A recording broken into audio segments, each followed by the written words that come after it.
Hi, I'm Henry Stuart, author of Virtual Reality Marketing, using VR to grow a brand and create impact. One of the big questions around virtual reality is always, is it actually going to survive, and will it really become the next big thing that a lot of people touted it to be?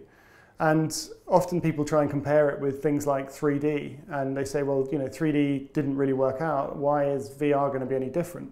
And I think the first thing to explain in terms of a difference between something like 3D and VR is that 3D is an evolution of an existing medium. It's a way of giving depth to something like TV or film, whereas what VR is an entirely new medium. It's a whole new way of experiencing content.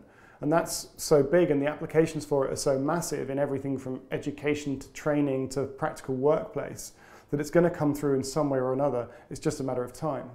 Virtual reality also is commonly seen on the technology hype cycle by Gartner. And this hype cycle sees this huge peak of excitement, and you certainly saw this with VR. In 2014, 2015, you had virtual reality on the front page of Time magazine, with Oculus's founder, Palmer Luckey, floating in the air with a headset on. And then there was almost too much hype, and people tried virtual reality too early. And you had people trying experiences on headsets that were still being developed, on content, looking at content that was perhaps produced for the first time.